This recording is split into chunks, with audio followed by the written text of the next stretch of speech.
살아계신 아버지 하나님, 물론 수만 명이 모여서 드리는 예배 장소는 스스로의 힘과 열기로 기운도 나고 하나님이 같이 하시는 것 같고 신앙도 올창한 것 같다고 느끼겠지요. 사람도 적고 세상은 정말로 날마다 험악해지고 이민생활의 광야 생활을 하는 우리 코리안 영화교회 적은 수 때문에 실망이 되고 같이 오던 식구들의 병고로 낙심이 되고 그리하여도 하나님께서 늘 같이 하시고 신실하시게 돌보임 받은 자들은 적은 무리의 수였나이다.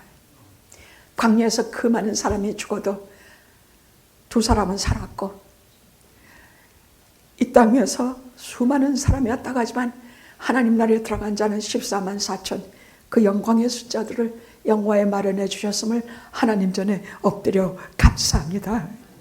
여기에 하나님 나라를 이어받을 남은 자들이 있음을 감사하고 이 남은 자들이 일치월장하여 아까 기도해 주신 분의 말씀대로 세상에 지지 않고 보이지 아니하는 세계를 보이는 세계로 바라는 것들의 실상이 될 수 있도록 우리 영화를 끝까지 지켜주시옵기를 간절히 기도하고 오늘 이 사랑하는 분들에게 선포되는 말씀은 예수께서 친히 사신 말씀이요 예수께서 친히 우리에게 씨 뿌려주신 말씀임을 기억하여 이 말씀을 하나하나 마음에 새기게 해주시옵소서.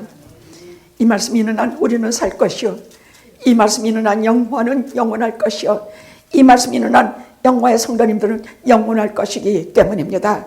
시종일관을 하나님 전에 이 예배를 부탁드렸고 예수 그리스도의 이름으로 기도드리옵나이다. 아멘, 아멘, 아멘. 고린도 교회는 지네가 무지무지 똑똑하다는 지적 우월감으로 얼마나 교만했는지 몰라. 그래서 당파싸움을 일삼고 특별히 자기들에게 그렇게 고생하면서 고린도 교회를 세우신, 그래서 지네들을 하나님께로 인도한 사도 바울을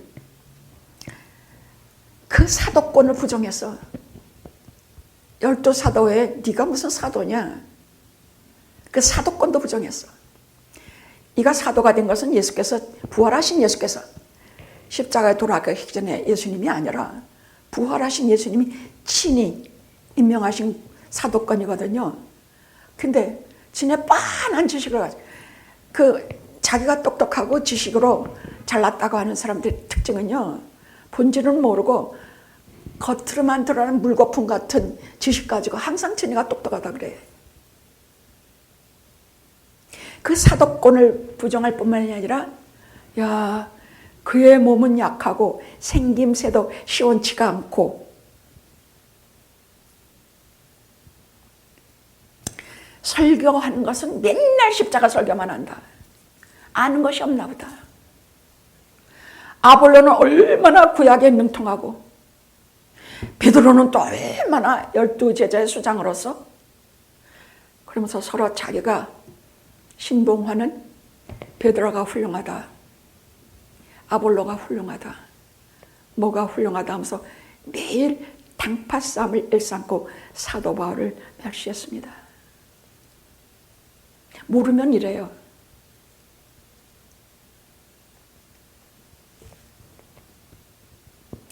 그래서 고린도전서 4장 6절에서 13절에는요 정말 우리가 지금 보면 피맺힌 말씀이 있어. 여기서 바울 사도는, 성경은 바울과 지금 아볼로가 그 싸우는 꼴이 너무 보기 싫어서 현재 담임 목사인데 그렇게 호곤날 탕파서 꼴 보기 싫어서 지금 사도 바울한테 도망와 있어요. 고린도 교회 지금 목사도 없고 잘난 척하는 거짓 교사들과 재직들과 쟤네가 최고라고 떠드는 장로들과 뭐 이런 것들만 날치면서 지금 고린도 교회는 참으로 위험해요. 그래서 여기와 바울과 아볼로를 우리로 명칭하고 고린도 교회 거짓 교사들과 교인들을 너희로 명칭하면서 대조시켜서 여기에 계속 이렇게 말씀합니다. 내가 6절입니다. 4장 6절입니다. 9절입니다. 내가 생각컨대 하나님이 사도인 우리를 죽이기로 작정한 자같이 미말의 저처럼 바닥에 던져 두셨으며 우리는 곧 천사와 사람에게 구경거리가 되었도다. 우리는 그리스도의 영광으로 예수 믿는 것 때문에 미천하되 너희는 그리스도 안에서 지혜롭고 우리는 약하되 너희는 강하고 너희는 존귀하되 우리는 비천하며 바로 이 시간까지 우리가 줄이고 목마르며 헐벗고 매맞으며 정청하고 어째 저 사람은 사도라고 하면서 교회 지원도 못 받고 천막치는 막노동이나 하면서 밥벌이에도 저렇게 급급하냐? 그리고 욕했었거든. 이 시간까지로 우리는 목마르고 헐벗고 매맞으며 또 수고하여 친히 손으로 일을 하여 후욕을 당한 즉 축복하고 핍박을 당한 즉 참고 비방을 당한 즉 권면하니 우리가 지금까지 세상의 더러운 것과 만물의 찌꺼기같이 되었도다. 내가 너희를 부끄럽게 하려고 이것을 쓰는 것이 아니라 오직 너희를 사랑하는 자녀와 같이 생각하여 전하는 것이라. 그리고 오늘 보면 15절 16절 유명한 불후의 모든 그리스도인들에게 영원히 잊을 수 없는 말씀 15절입니다. 그리스도 안에서 1만 스승이 있으되 아비는 딱 하나뿐이야. 많지 아니하가 아니라 딱 하나뿐이니 그리스도 예수 안에서 복음으로서 내가 너희를 낳았습니다. 그러므로 내가 너희에게 권하노니 너희는 나를 본받는 자가 되라. 그의 사랑과 수고와 희생과 겸손과 자기를 죽이고 예수 그리스도만 살게 하는 즉 예수 그리스도를 닮은 자들이 되라 그 소리예요. 그래서 오늘은 다른 거 다 제하고 15절 딱 한 절과 요한복음 오늘 봉독하신 말씀을 가지고 전하려고 합니다.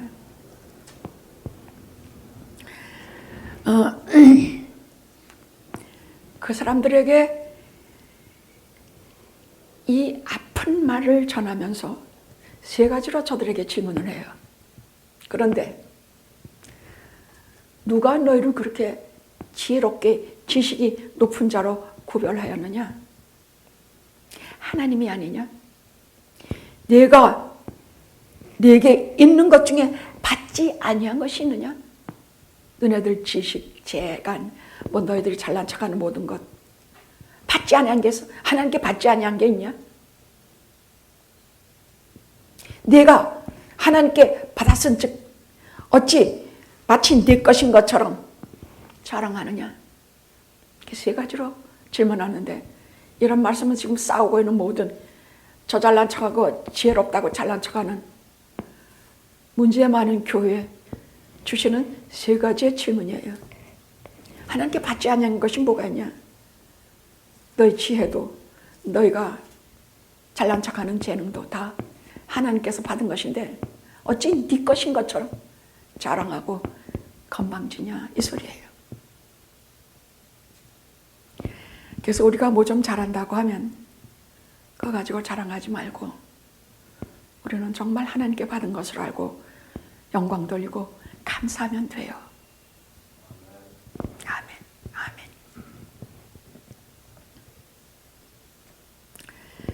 그래서 고린도 교회를 세우기 위해서 여기 있는 말씀 그대로 9절부터 10또 고린도 후서에 또 나와. 고린도 교회를 세우기 위해서 처절한 고통과 어려움을 겪어서 심지어는 도망치고 싶은 그에게 주님께서 나타나셔서 그러지 않으셨어요? 너 두려워하지 말고 잠잠하지 말고 말하라, 복음을 선포해라. 이 성 중에 내 백성이 많다. 오죽하면 그러셨겠느냐고.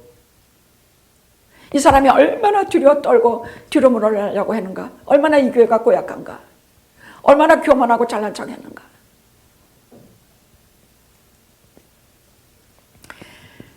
그리고 그 다음에 그보다 더 영적인 권위와 영적인 능력과 하나님께로 받은 능력을 가지고 무슨 말을 했느냐?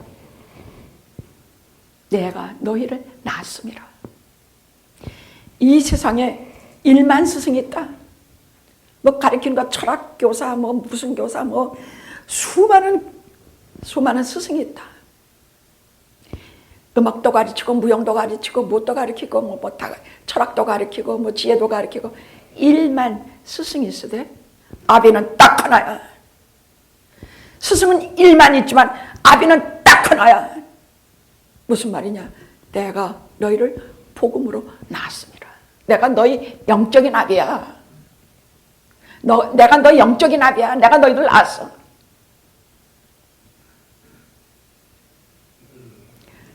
모든 기독교인들이 세상 마치고 하나님께로 갈 때 이렇게 당당하게 외칠 수 있기를 기도합니다. 정말입니다.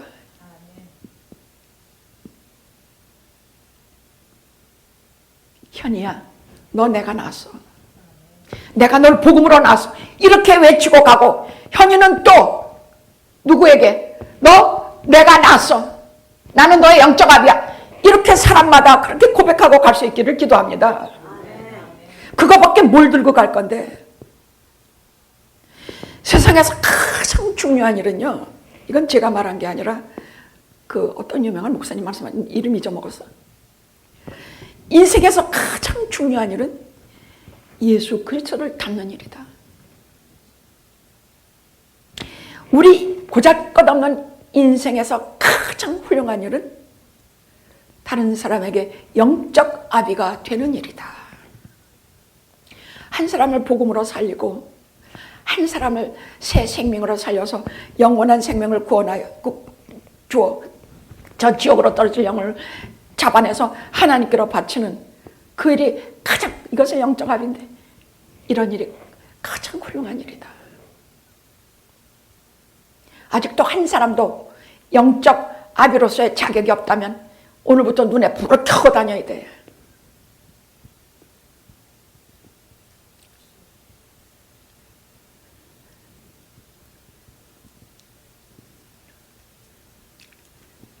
여기서 아비란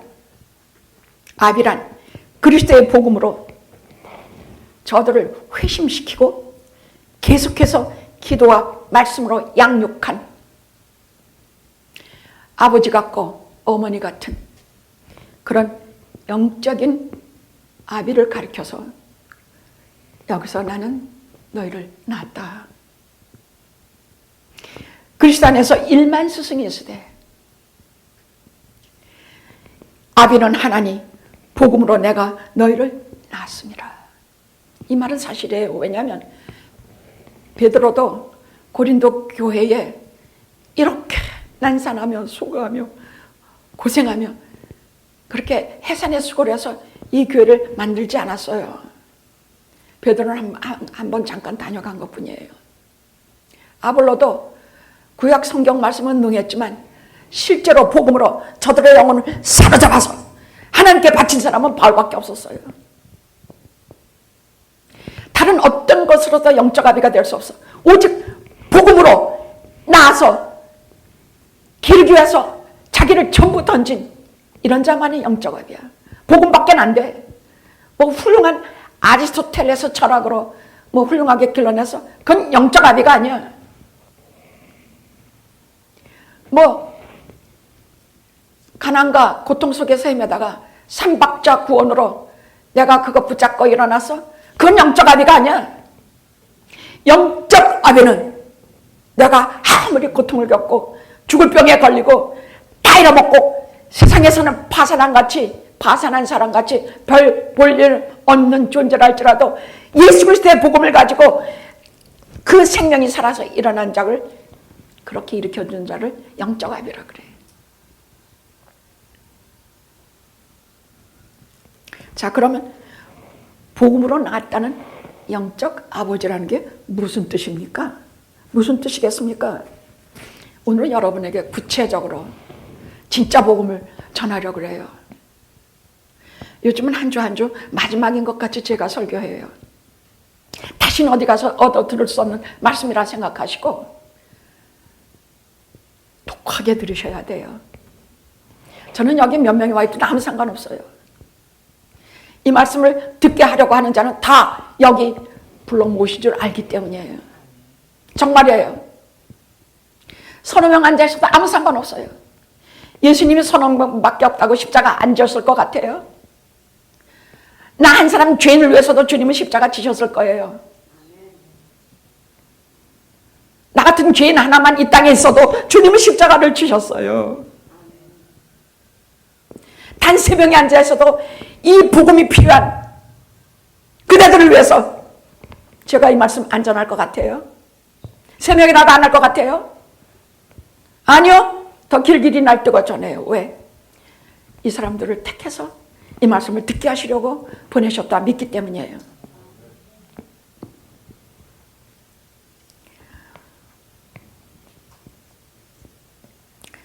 자,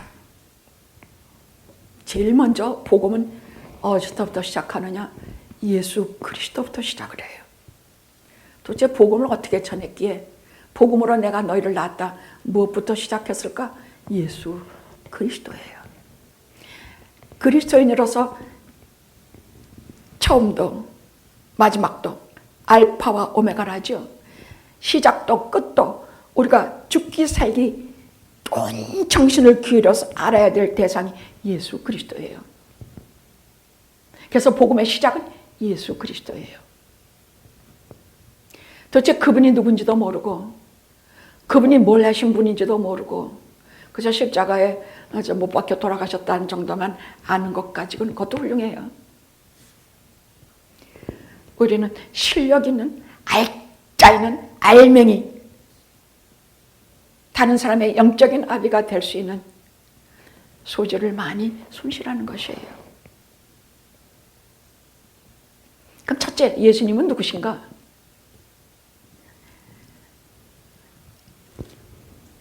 영원한 하나님이시다. 오늘 요한복음 1장 1절에 나오시는 말씀이에요. 태초에 말씀이 계시니라. 요한복음 막 외다시피 봐야 돼. 그럼 뭔가 눈이 훤히 밝아오고 많은 의문이 해소되며 특히 영적인 생명,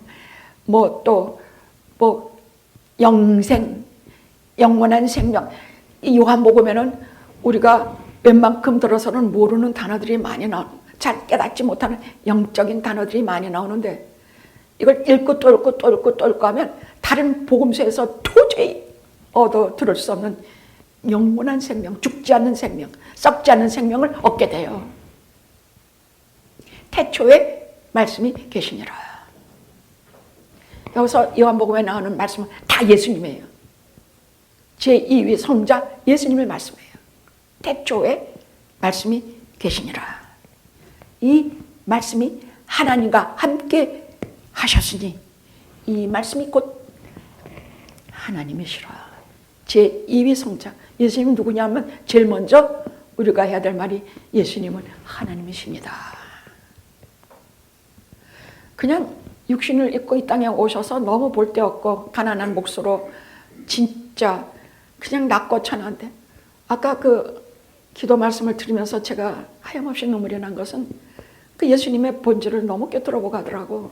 그렇게 알고 있는지 성령께서 가르쳐 주셨는지 그 낮고 높은데 잘난 척한 데 계시지 않고 낮고 가난한데 이런 데 오셨다. 그렇게 기도하시더라고요.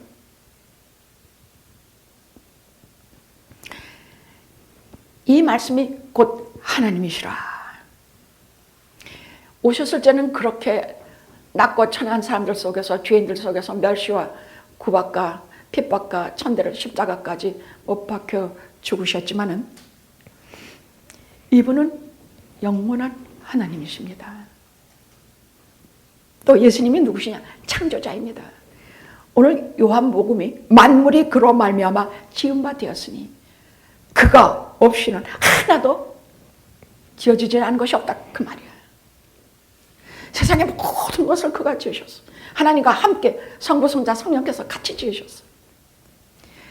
이 창조 때는요, 세상이 시커먼 물, 그냥 짙은 암흑, 아무것도 알 수 없는 카오스와 같은 아주 시커먼 암흑 같았어. 그런데 성령께서 수면에 운행하시면서 거기에 하나님께서 말씀 한마디로 빛이 있으라, 뭐가 있으라 이렇게 말씀하시면 그게 엿새 동안에 전부 천지를 창조하셨어요. 어마어마한 얘기야. 우리가 하나님이란 그 존재를 도저히 이해할 수도 알 수도 없지만 성경에 말씀하시는 하나님을 보고 듣고 믿으세요. 아, 이렇게 전능하신 분이구나.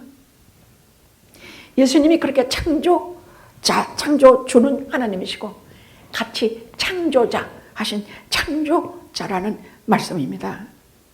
내가 중요한 말씀이 또 뭐가 있냐? 1장 4절에서 5절. 그 안에 생명이 있었으니 이 생명은 하나님의 빛이라.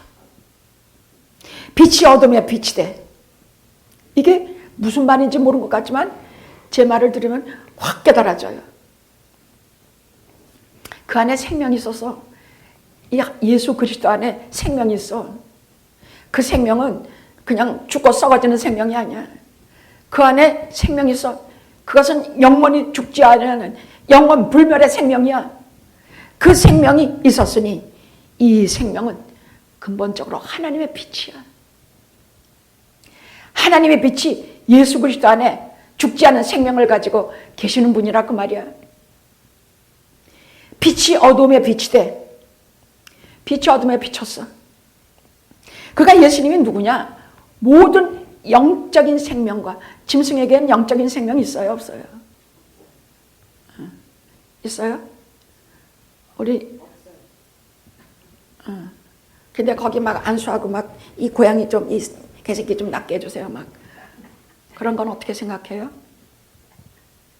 그건 그 소유물이 너무 주인에게 너무 귀중한 것일 때는 하나님께 죽지 않게 좀 보존해 달라고 할 수는 있어요. 그러나 그 동물 자체가 영혼을 갖고 있기 때문에 기도하는 것은 아니에요. 제가 우리 집 개 얘기, 강아지 얘기를 몇 번 했죠. 아, 정말 여기에 사람을 홀려 정말 이뻐 죽겠어. 이 사람을 주려고 2번을 그랬다. 내가 캔슬하고 말았어. 그런데 이거 하는 일이라고는 온종일 나한테 입 벌리고 깨물려고 달라붙고 옷은 물건 들어지고 밥은 지 밥은 하나도 안 먹고 나 먹는 것만 먹으려고 그러고 하는 거라고는 정말 사람 속색이에요. 그럼에도 불구하고 저는 거기서 이 세상을 창조하신 주님의 마음을 거기서 봐. 걔를 기쁘게 하고 싶고 그 아이를 잘 먹이고 싶고. 걔는 요즘 비만이야. 내가 얼마나 먹였는지. 하루에 4번 5번 먹여. 어? 아니 우리 아들이 쟤는 내가 올 때마다 날마다 뚱뚱해지고 날마다 그냥 커지네. 그냥 막 그래요. 자꾸만 먹이고 싶고 그냥 뭐 하여간 다 잘해주고 싶어. 뭐든지 잘해주고 싶어. 저는요, 우리가 자식을 기를 때나 우리가 하나님의 말씀을 들을 적에요, 그냥 하나님의 일은 하나님의 일이고 내 일은 내 일이고 그렇게 듣지 마시고 우리에게 부모를 주신 것은 하나님에게 순종하라고 주신 하나의 견본이라는 것을 알으시고 우리에게 자식을 주신 것은 그렇게 사람들을 사랑하라 하신 말씀으로 알고 그렇게 복음을 받아들이셔야 할 것입니다. 남의 일이 아니거든요. 그러니까 예수님은 어떤 분이냐? 모든 영적인 짐승에게는 영적 생명 없어요. 오직 사람에게만 영혼이 있어. 그 영혼을 영적 생명이야. 그것이 우리 영혼이 죽어요, 안 죽어요? 영혼 안 죽어요. 우리 육신은 죽어요. 티끌로 돌아가요. 그러나 우리 사람이 죽을 적에요. 성경은 뭐라고 우리에게는 육과 혼과 영이 있다. 성경이 말씀하는 거예요. 육이라는 것은 결국 티끌로 돌아가요. 그럼 그것 그냥 영원히 수만 년 지나면 아예 세상에서 살았던 흔적이고 아무것도 없이 우리 육신이 그냥 그렇게 끝나냐? 성경은 그렇게 말씀하고 있잖아요. 우리는 새 생명을 받아서 그 새 생명이 주님 오시는 날 육신도 부활하고, 영이라는 것은 우리 정신을 말해요. 정신에 속한 거, 뭐 철학, 도덕 막 이런 것은 다 정신세계예요. 그것을 혼의 세계라 그래요. 영의 세계는 이건 있는 사람도 있고 없는 사람도 있어요. 이것은 하나님께서 우리의 마음속에, 우리의 영혼 속에 하나님의 영을, 생명을, 죽지 않은 생명을 불어넣어준 자, 성령이 있는 자들을 그것을 영이라 그래요. 그 영은 죽지 않아요. 특히 예수 그리스도의 영을 받은 사람들은, 성령을 받은 자들은 영원히 그 영은 죽지 않아요. 모든 영적 생명과 빛의 온천이에요. 이분 없이는 영적 생명도 없고 영원한 생명도 얻을 수 없습니다. 근데 특히 그 다음 말씀이 나오죠. 말씀이 육신이 되어 우리 가운데 거하시매. 제가 회개하고 이 말씀 때문에 얼마나 맨날 며칠 울었는지 몰라. 진짜 울었어요. 사도 요한이 1세기 때 사도 요한이 살았던 그 시대의 1세기죠. 하도 기독교인들이 핍박당하고 고통당하고 걸핏하면 재물도 뺏기고 가족들 죽고 사자밥이 되고 불에 태워 죽이고 이런 꼴을 보면서 이들을 어떻게 해야 내가 위로할 수 있을까 하셨을 때 성령께서 그를 감동감화시키셔서 주신 말씀이 이것이야. 말씀이 육신이 되어 우리 가운데 거하시며. 말씀, 하나님의 아들 예수님이 우리 같은 몸이 돼서 세상에 오신 것까지도 좋아. 오셨는데 하나님의 아들들에게 저 높은 거룩한 산 꼭대기에 살고 뭐 훌륭한 무슨 그런 데 사는 것이 아니라 우리 가운데 거하셨다 그랬어. 이것이 1세기 때 그 핍박받은 그 사람들의 최고의 위로였어. 무슨 말이야? 우리 가운데 거해? 우리가 누군데? 아프고 늙고 병들고 죽고 헤어지고 쓸만하면 없어지고 아프고 이런 우리 가운데 거하셨어. 그분의 주소가 어디냐? 우리같이 참 광야길을 걷는 의지할 데 없고 어디 한 군데 말씀해 볼 수 없는 우리 가운데 거하셨어. 말씀이 육신이 돼요. 우리같이 똑같은 몸이 돼요. 우리가 배고플 때 그분도 배고프시고 내가 여기를 다쳐서 아프면 그분도 아프시고 똑같은 육신이 되어 우리같이 참 문제 많고 고단한 인생을 살아가는 우리 가운데 거하시네. 그래서 저는요 매주 여기에 우리와 같이 거하신다고 제가 믿어요. 정말 믿어요. 그렇게 성경은 수도 없이 말씀하셨어요. 내가 세상 끝날까지 너와 항상 함께 하리라. 두세 사람이 모인 곳에 내가 너희와 함께 있으리니. 수많은 무리 속에도 있지만 5천 명 속에 계셨지만 한 1만 명 되겠죠. 저들은 배고픈 무리였어요. 먹이기 위해서 저들에게 기적을 행하셨죠. 그래서 저는 뭐 저희가 수만 명이 돼도 우리는 복음을 잃지 않는다고 생각해요. 그러나 일단 사람이 수만 명이 되면 점점 예수는 없어지고 자기들의 세력만 남아있는 것이 보통이 돼요.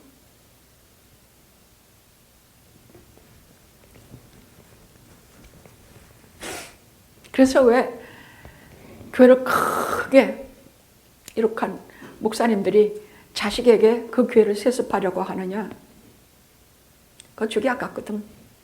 그 수많은 돈, 무리, 권세, 영광, 명예. 거기서 이미 예수 그리스도는 십자가에 못 박히신 예수는 없어졌어. 말씀이 육신이 되어 우리 가운데 거하시매.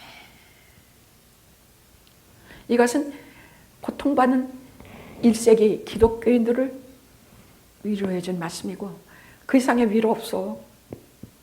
또 고린도 교회 그 영적으로 어린아이 같은 너무나 부족한 그 고린도 교인들을 눈을 뜨게 한 말씀이고, 너희들 그렇게 여기저기 파싸움이나 하고 그렇게 교만하고 잘난 척하지만 하나님의 아들로서 정말 낮고 천한 이 땅에 비천한 모습으로 오셔서 육신이 되어 자그마치 우리가 너희들 자신을 봐.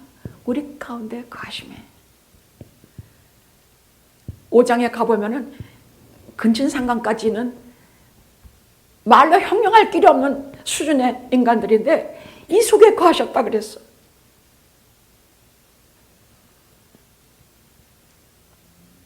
이런 분이 우리와 똑같은 사람 모습으로 우리에게 오셔서 우리 가운데 거하셨다는 것 자체가 복음이에요. 복음이야. 전 이 말씀 때문에 회개하고 참 많이 울었어. 저는 지금도 제가 할 말은 하나밖에 없습니다. 주님 앞에 갈 때 이 죄인 갑니다. 용서해 주셔서 감사합니다. 빈손 들고 앞에 가 십자가를 붙드니 의가 없는 자라도 도와주신 빕니다. 저는 주님 앞에 갈 때 그거밖에 없어.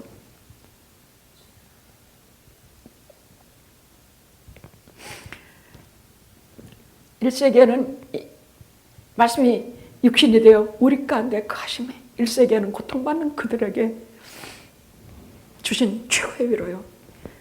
이 못돼 먹은 고린도 교인들에게는 생명의 눈을 뜨게 하는 최고의 말씀이에요. 오늘날 기쁨과 활력을 잃고 그저 교회 안 나오는 거 보통으로 알고 그저 웬만만 해도 그냥 산으로 들러 가는 게 낫지. 뭐 교회 오는 게 좋냐 재밌냐. 골프 치는 게 낫지. 아 교회 가서 그 뭐하냐. 진짜 오늘날요. 교회를 다니는 것은 왜 다니는지 모르겠어. 여러분 교회 왜 다녀요? 오늘 왜 나왔어요? 말씀드리려고. 하나님 말씀드리려고. 여러분만 해도 신앙의 훌륭한 어른이에요. 그죠? 다음에 여러분 교회 왜 다니십니까? 그러면 하나님 만나려고요. 오늘 예배 왜 나오셨습니까? 하나님 만나려고요. 말씀을 만나는 것이 하나님 만나는 것과 같다고 하셨거든요. 근데 그 말씀이 무슨 철학적인 말, 무슨 우리를 막 영혼이 잘 돼, 우리 뭐 잘 되는 것 같이 병도 다 낫고 뭣도 다 낫고 너희들은 예수 잘 믿으면 부자가 된다. 이딴 말을 듣는 것은요. 절대로 이러가 안 돼요. 그럼 그 병이 또 병들고 또 돈도 없어지고 그럼 우리는 뭘 붙잡고 일어나란 말이야. 그건 다 썩어질 다냐. 우리는 오직 말씀이 육신이 돼요. 우리 가운데 거하심에.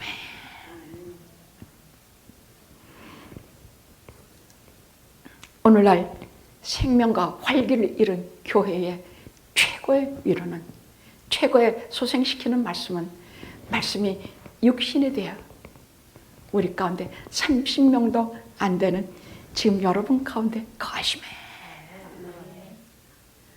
여러분이 성경 보십시오. 요한복음 1장 1절에서 지금까지 보십시오. 이런 분이 예수님이라면 못할 일이 없는 거예요. 여러분 1장 1장부터 봐요. 요한복음이요. 집에 가서들도 보세요. 태초에 말씀이 계시니라. 이 말씀이 하나님과 함께 이 말씀이 곧 하나님이시라. 그가 태초에 하나님과 함께 계셔서 만물이 그로 말미암아 지은 바 되었으니 그가 없이는 만물을 지으신 분이야. 우리 모든 문제 해결해 주지 못할 것이 없는 분이라는 얘기야. 예수님이 그런 분이란 얘기야. 실제로 예수님은요, 이런 분이 세상에 오셔서 우리 가운데 가셔서 우리 모든 문제를 실제로 해결해 주세요. 실제로. 우리 잘 못 깨달을 것뿐이야. 실제로 다 해결해 주세요. 세상 살면서 뒤통수 맞는 일이 한두 번이냐고. 골리앗 같은 거한테 우리가 맞상대가 돼서 처음부터 질 수밖에 없는 싸움을 하는 게 한두 개냐고. 성경 보십시오. 우리가 골리앗에게 졌습니까? 우리가 억울한 꼴 당하고 우리가 뒤로 물러나서 울고 있을 때 누가 다 기록하시고 다 심판하시고 다 상관없이 심판하실 주님이 우리와 함께 계시지 않습니까? 그런 거 믿으세요. 지금 내가 당장 좋은 것만 믿지 말고 이렇게 말씀하신 성경의 말씀을 믿으세요. 뒤통수 치는 억울한 일을 당해도 제가 눈물만 흘리지 않는 까닭은 살아계신 주님께서 다 기록하시고 심판하시기 때문이에요. 그래서 이 땅에 효병한 그를 문학한 사람들은요, 죄를 지면 반드시 벌이 있다. 그것을 정말 비토하는 것 같이 썼어. 못된 놈들이 죄를 져도 벌 하나도 안 받고 잘 먹고 잘 산다. 시편과 선지자들의 불평이 그런 것이었거든요. 아니요, 성경은 그렇게 말하지 않았어요. 저들은 날 잡아놓은 살찐 돼지 같다. 벼랑 끝에 서 있는 그런 위태한 존재를 언제 미끄러 떨어져 영원히 죽을 줄 모른다. 다만 우리는 하나님께서 선택하신 하나님의 자녀는 하나님의 끈이 하나 있어. 사랑의 끈, 예수 그리스도의 끈이 있어. 그 끈이 우리를 붙잡아 올려 우리를 하여금 구원받게 하시는 것뿐이에요. 우린 조금 다른 취급을 받아요. 예수 믿는 권세가 이런 것이야.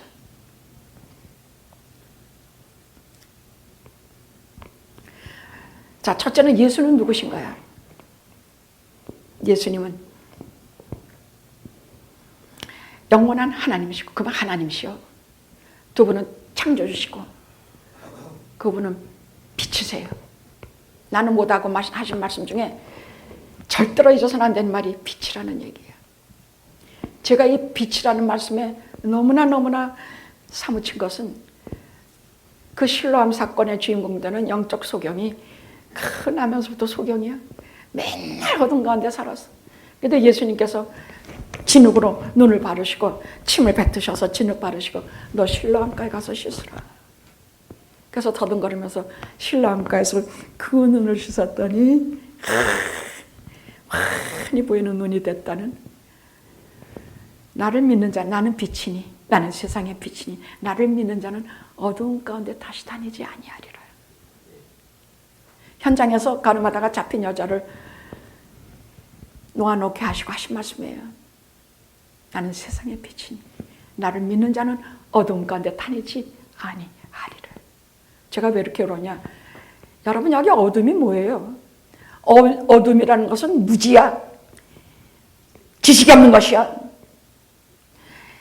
이 어둠이라는 것은요, 무슨 다른 이건 아주 무지해. 무지한 건 어둠이라고 그랬어. 성경은 하나님 아는 지식이 없는 것을 어둠이라고 그랬어. 그럼 저는 눈 뜨고 살지, 내가 소경은 아니지. 그런데 실제로 소경과 똑같았어. 무지하고 하나님도 모르고 부모가 믿는다 그래가지고 나는 덩달아서 신앙 있는 줄 알고 까불고 잘난 척했고, 알고 보니까 아무것도 아니야. 아무것도 아니야. 한 죄인이야. 그냥 죄인이야. 성령께서 비추셔서, 빛을 비추셔서 내가 죄인인 것을 안 다음부터는 내가 몇 대째 목사, 양쪽 목사의 자식이고 뭐고, 그건 여러분이 여자 목사라고 좀 우습게 하는 사람들한테 제가 좀 과시하냐라고 하긴 하지만 그거 아무 소용없어. 그냥 하나님과 나와 1대1의 관계인 것뿐이야. 나는 영적 소경이었어. 나는 세상의 빛이니 내게 거하는 자는 어둠에 다니지 아니하리라. 무지와 불신과 불순종 가운데 살지 않게 될 거라 그 말이야. 현장에서 가늠한 여자도, 태어날 때부터 소경인 남자도 눈을 뜨고, 영적인 눈을 뜨고, 그 눈으로 내가 죄 있는 것을 본 다음부터는 다시는 어둠 가운데 도느지 않아. 내 간증이야.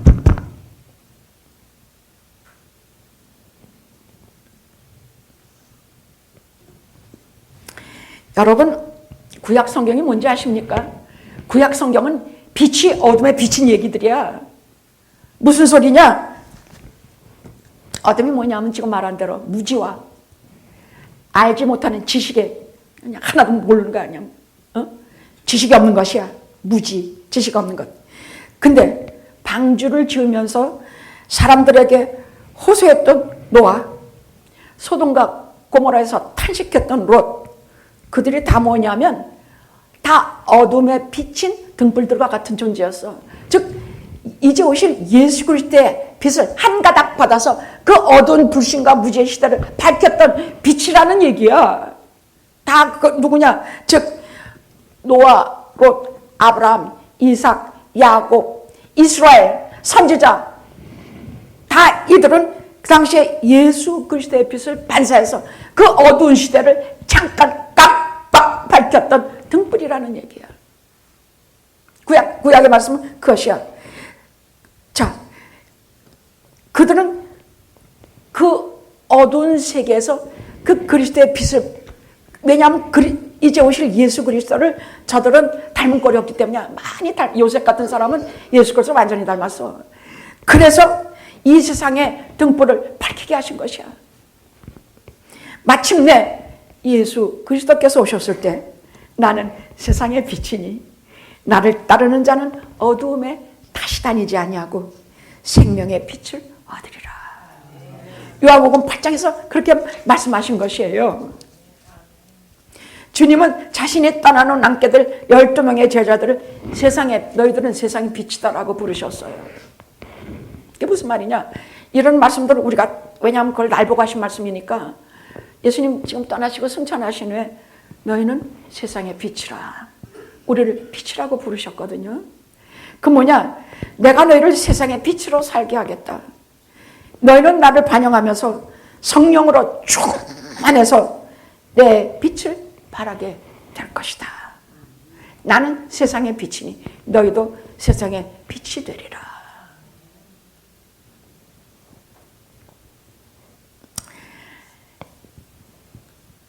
대표적인 게 사도 바울 아닙니까? 그는 정말 대표적인, 저 혼자 잘난 척했지만은요, 진짜 어둠, 무지와 불신과 포악한 것의 대명사가 아닙니까? 근데 그에게 홀연히 빛을, 그 성경에 나오는 홀연히 빛을 비추냐는 나는 얘기는 예수님은 빛이시라는 얘기야. 똑같은 그 말씀을 그대로 그냥 드러내는 것이, 예수님이 나타나시면 항상 빛이 이 세상에서 없는 빛을, 태양보다 밝은 빛을 비추셨어. 밝은 빛을 비추셨어. 그에게도 밝은 빛을 비추셨을 때 그는 육신의 눈이 맹인이 됐지만 동시에 그 예수님의 빛 때문에 영의 눈이 밝아졌어. 예수님 빛이야.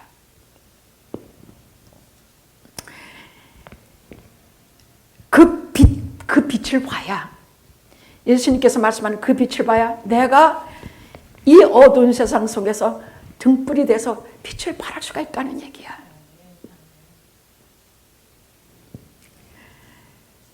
자, 그 다음 넘어갑시다. 세 번째는 알다, 영접하다, 믿다. 여기 나오죠, 오늘 요한복음에.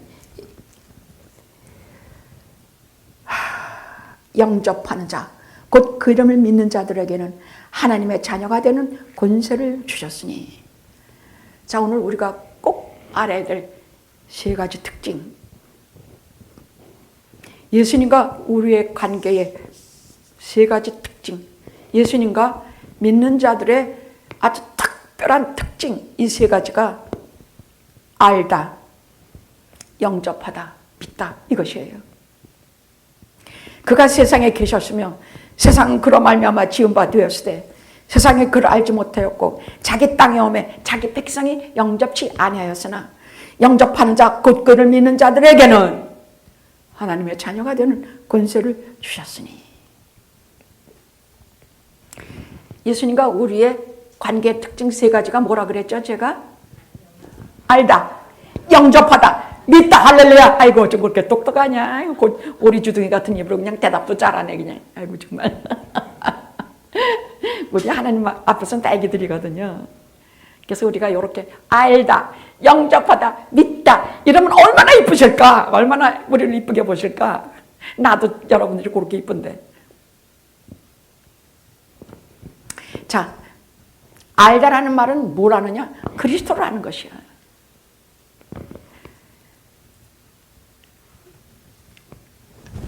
그리스도를 아는 것이야. 주님은 이 세상에, 자기가 만든 이 세상에 자기 백성 그 가운데 당신을 알리고 한 것은 이스라엘밖에 없거든. 내가 수많은 민족 중에 내가 너희 하나만을 알았나니, 그렇게 말씀하세요. 알았다는 말은 그냥 알았다는 얘기가 아니야. 이스라엘 백성 보고 그 알았다는 말은 그 속속들이 염려하시고 돌아보시고 지키시고 수많은 민족 중에 너희 하나만을 알았나니. 지금 우리 보고 하시는 말씀이야. 수많은 인간들 중에 영화 하나만을 알았나니. 할렐루야. 아, 정말 저는 영화라는 말을 이렇게 대폭 줄여서 하는 얘기는 우리가 좀 더 구체적으로 나의 사건이라고 알아듣게 하기 위해서예요. 영화만 그러겠냐. 하나님의 자녀들은 다 똑같지. 그러나 내가 이 세상의 수많은 교회 중에 영화 하나만을 알았나니. 아, 이건 정말 이단 같겠지만 하여간 우리 그렇게 알고 믿어봅시다. 응? 아멘이야. 그냥 알다가 아니야. 그냥 뭐 여기 종숙이가 있구나. 아, 저기 뭐 제임스가 있구나. 이러신 말씀이 아니에요. 말 그대로 속속들이 알고 마음의 고통도 알고 자가 뭘 좋아하는지도 알고 자가 뭐 갈비 좋아하는지 불고기 좋아하는지도 알고 또 뭐 저가 철저히 아시고 동시에 돌아보시고 지키시고 이런 것을 하신다. 내가 수많은 민족 중에 너희만을 알고 하신 말씀대로, 이 안다는 얘기는 그냥 아는 것이 아니야. 그리스도를 아는 것인데, 우리가 이 세상에 주님이 자기 백성들 가운데 당신이 만든 세상에 오셨는데, 이 자기의 주인 되는 예수님을 보통은 하나도 몰랐어. 알지도 못했어. 특히 종교기관에서 진짜 몰랐어. 바리새인들과 서기관들은 예수님 하나도 몰랐어. 근데 누가 알았느냐? 안자들이 있어. 누구? 뭐 12제자는 말할 것도 없지만 죄인들과 세리들과 이 땅에서 소외받은 자들이 예수님이 누군지 알았어. 왜? 그들에게는 멸망해서 죽을 것밖에 없었거든. 현장에서 가늠한 여인은 돌무대마다 죽어야 돼요. 그거밖에 없었어. 소망은 딱 하나, 그 자리에 계신 예수님이야.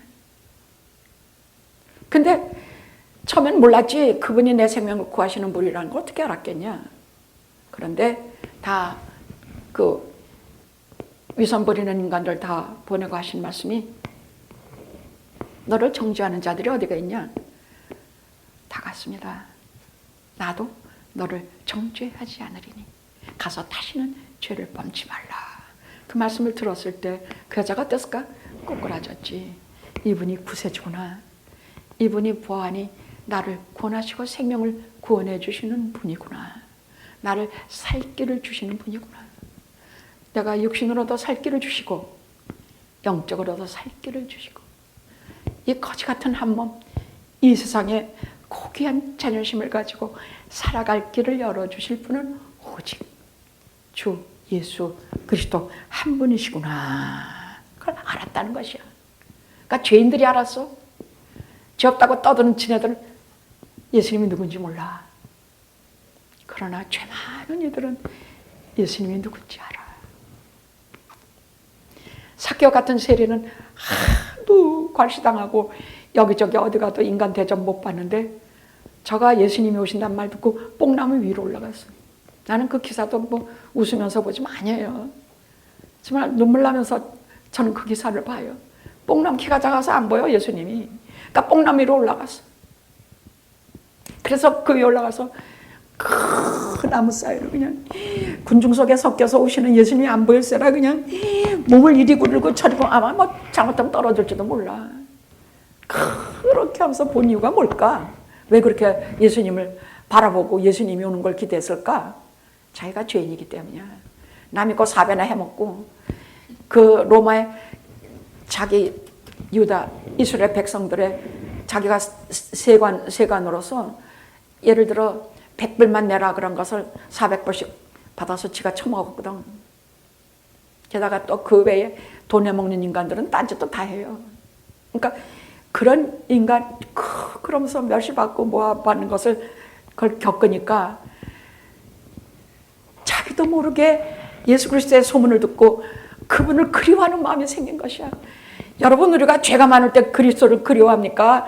죄 하나도 안 짓고 그냥 막 내가 그냥 뭐 훌륭하게 산다 생각할 때 예수 그리스도를 그리워합니까? 죄 많을 때 예수님을 그리워해요. 죄가 많을 때 예수님을 그리워. 우리가 몸이 막 아플 때 예수님께 도움을 요청합니까? 건강할 때 요청합니까? 아플 때 요청해. 그래서 이 세상에 오면 그 잘난 것들은, 교만한 것들은 영접치 않았어. 알지도 못했어. 그러나 이 죄인들은 예수님을 알았어. 이 알았다는 말은요, 첫째는 누군지 알아봤다는 말이 하나 있고, 둘째는 그분을 인정한다는 말이 있어. 이 두 가지가 안다는 뜻이야. 자, 영접하다, 알다, 영접하다. 이건 환영한다는 뜻이야. 이것은 알아보고 인정하고 반색하며 아주 열렬히 환영한다는 뜻이 영접하다야. 나를 대신해서 십자가에 돌아가신 것. 그래서 사도 바울이 이렇게 말했죠. 미쁘다 이 말이요. 모든 사람이 받을 만한 이 말이요. 그리스도 예수께서 죄인을 구원하시려고 세상에 임하셨도다. 죄인 중에 괴수가 아니라 내가 죄인 중에 괴수니라. 이것이 그리스도를 영접한다는 뜻입니다. 열렬히 자기가 죄인을 고백하고 열렬히 예수 그리스도 나 같은 죄인을 구원하려고 세상에 임하셨도다. 이게 영접하는 것이야. 찬송가 중에는 내가 주께로 지금 가오니 골고다의 볼로 날 씻어 주소서. 이것이 영접한다는 뜻이야. 내가 주께로 지금 가오니 골고다의 보혈로 날 씻어 주소서. 세 번째 믿다야. 믿다. 뭘 믿느냐? 예수 그리스도의 이름의 권세와 능력을 믿어. 예수 이름으로 말씀하신 것 중에 풍랑도 잠잠해져, 죽은 자도 살아나. 그가 하신 모든 일을 믿는다는 얘기야. 믿다는, 그가 세상에 오셔서 하신 모든 일을 믿고 그 이름의 권세와 능력을 믿는다는 말이야. 찬송가 중엔 무슨 찬송이냐? 빈손 들고 앞에 가 십자가를 붙드네. 의가 없는 자라도 도와주심 바라고 생명샘에 나가니 내 맘 씻어 주소서. 이게 믿고 의지하고 신뢰하고 나를 맡긴다는 뜻이야. 믿는다는 얘기는 궁극적으로 나를 다 맡긴다는 뜻이야. 다 맡겨. 내가 이리로 가든지 저리로 가든지 잘못되든 잘하든지 주님께 믿고 맡기면 내 모든 것을 아시고 해결해 주실 주님을 믿고 의지하는 게 그리스도인들입니다. 그럼 어떻게 알고 영접하고 믿습니까? 이것은 성령께서 말씀의 씨를 사용하세요. 물과 성령으로 거듭난단 말이야. 그래서 영적 아비들을 통해서 그 말씀을 전달하게 하시고 그 말씀이 내게 전달될 때에 내 영혼과 가슴 속에 그 살아계신 말씀이 잉태되게 하시고 나를 새 사람으로 만드세요. 이것은 육신의 혈통이나 무엇으로 되지 않았고 오직 이들만이 하나님께로 난 자, 중생한 자들이 돼서 이들이 그리스도가 육신을 입고 세상에 오신 그분을 영접해 알고 믿고 알고 영접하고 믿어. 그래서 뭐냐? 사도 바울이 오늘 하신 말씀 15절에 그리스도 안에 일만 스승이 있어 얼마나 선생이 많은지 몰라. 그러나 아비는 딱 하나야. 그 아비는 어떠냐? 복음으로 낮은 사람이 아비예요. 복음으로.